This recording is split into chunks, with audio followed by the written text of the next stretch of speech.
Good morning, Medina Bees. This is Superintendent Sable, and welcome to Storytime on Wednesday.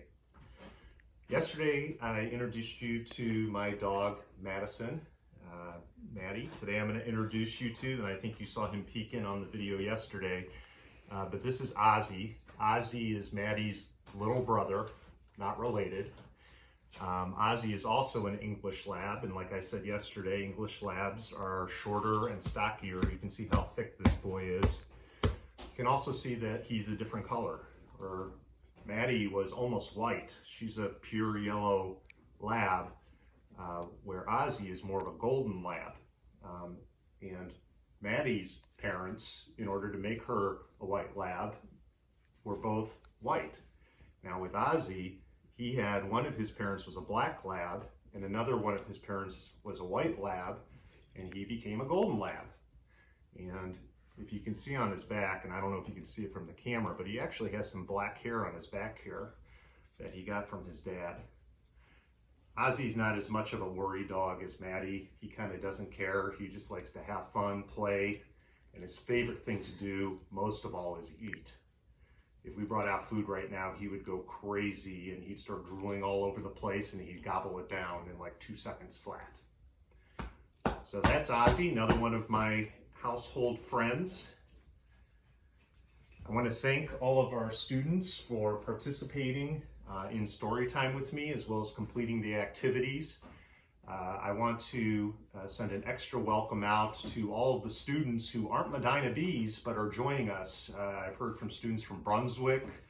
I've heard from students from other cities, Toledo, who are watching our videos. I encourage you to send your work in as well, and we'll share your work. Before we get into today's story, I want to share some of the things that you all sent me yesterday that were related to our book. And the first is a comic strip by Mason, and Mason is a first grader at H.G. Blake. Now Mason's comic strip, I'm trying to pull it up bigger here. Mason's comic strip says, "I was dreaming about a ball. The ball turned into a monster. And then I woke up and knew everything was okay." There's a picture of the comic strip. Great job.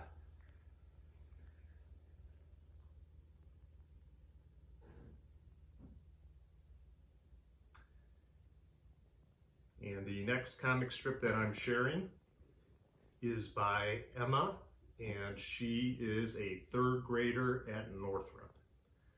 And her comic strip says, "Homework.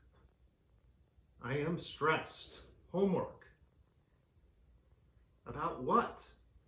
Homework. Yes. Can I bake in the kitchen?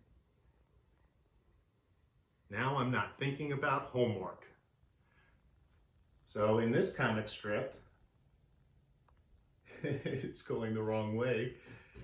Emma gets stressed out about homework, and what helps her not worry about homework, I'm going to do my best to get it to stay put, about homework, is to bake in the kitchen.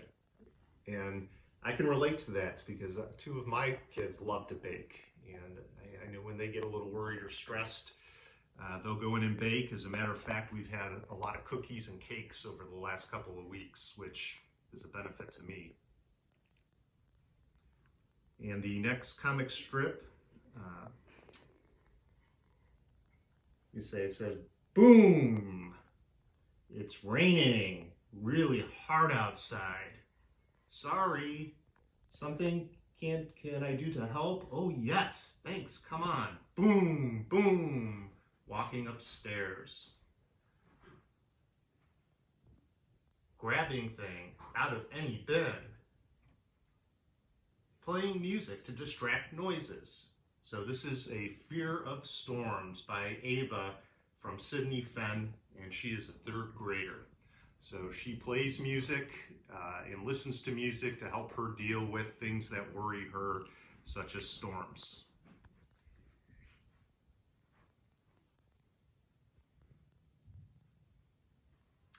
And I've got two more that I'm going to share. And one is Sam's Think Happy Thoughts, and their worries.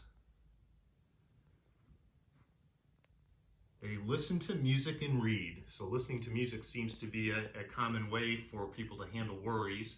And this is from Eve from Northrop. And the second one is from Sam. And you can see Sam's got a monster under his bed. It almost looks like E.T. if you've seen E.T. before.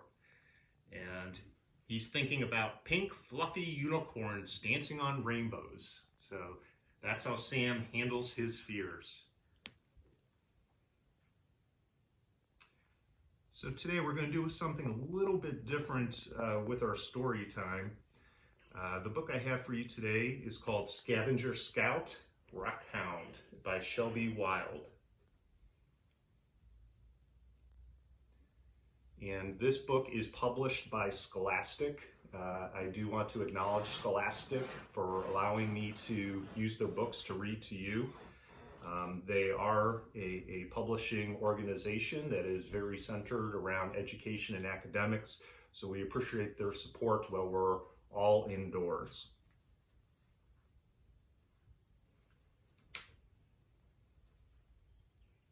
Do you search for minerals everywhere?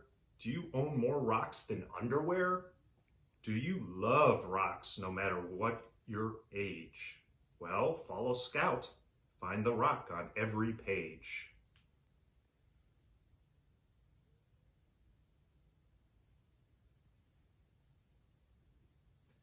It all started with one rock, one orange sparkly rock that I dug up in my backyard. I was hooked. You can call me Scout. I'm a rock hound, mineral master, pebble pursuer. Each rock tells a story and I love to show and tell. Where did I get all these rocks? Well, I'll tell you. I hunted down each one.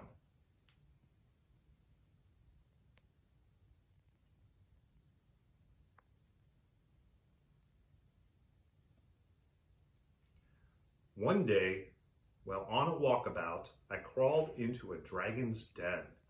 As I scanned the space, I saw it. A spiky blue azurite.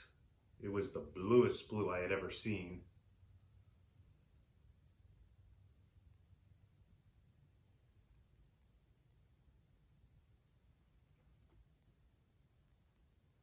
Stumbling over jeweled goblets, I crept closer. I froze at a slithering sound. A watchful dragon was leaving his gilded perch. The scaly sir was suddenly next to me. Stay away from my gold. You can keep your precious metals. I'm here for the azurite. A simple stone? It's yours. You can pluck it from the pile.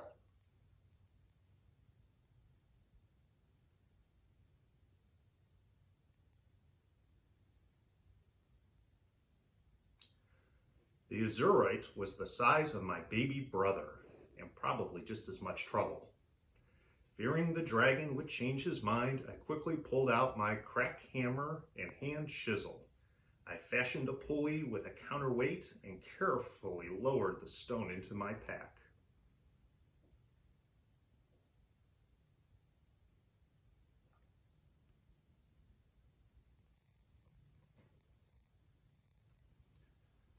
The next rock is from a deep, dark cave to the ocean floor. And it's called fluorite. Under the sea, I secretly swam with mermaids and fishy friends hovering just above the ocean floor. My skin glowed green and purple, the colors of fluorite. A giant crystal was stuck under an open clamshell studded with a pearl. I eagerly pulled out my pry bar.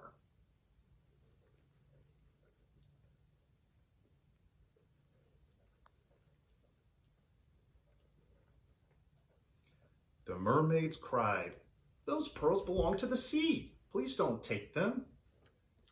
"Gee, those pearls are swell, but I'm after my favorite fluorite."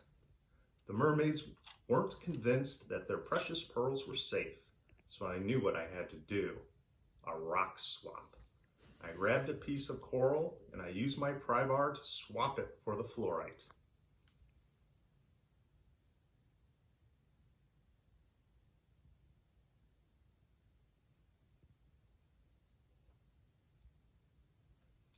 I hitched the fluorite to an empty ballast tank and raised the rock to the surface.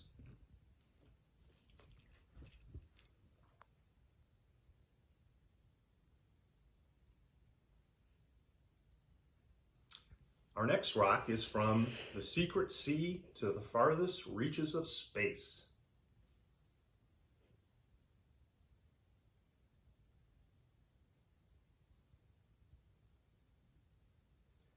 I was moon-bound on a mineral mission when I spied a stone that looked like alexandrite.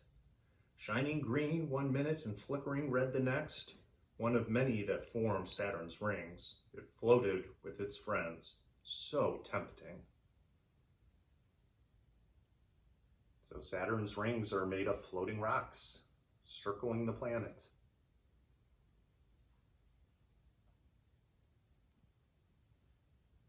An alien watched me make a loop as I put together a plan. His voice sounded next to me, though he was still in his ship.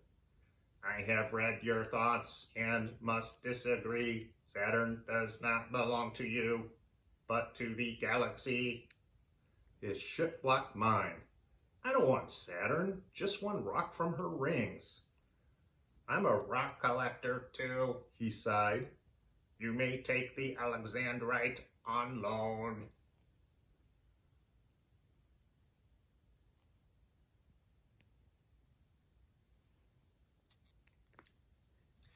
I smashed the autopilot button and grabbed the cargo net from the back.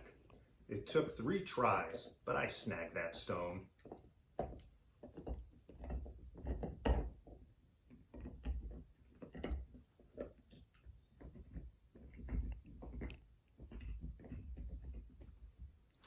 The next rock is from silent space to a collector's canyon. Heading west, I clutched a map that showed the way to a cluster of crystals. The sun was hot, and X marked the spot where the clay and the river flowed. The light glinted off a canyon wall in the distance. I leaned forward in the saddle, straining to see.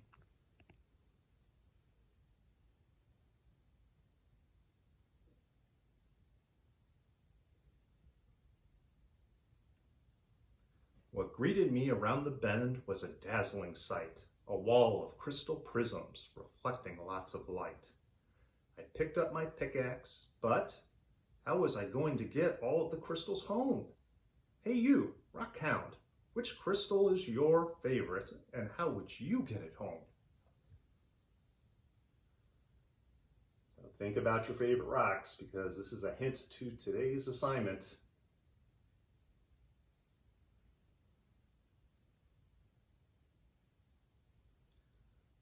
So rocks. The rocks we talked about today were azurite, fluorite, and alexandrite. And there's various tools and hammers that rock collectors use to collect their rocks. And you can see there's all kinds of rocks that are out on the earth and even in outer space.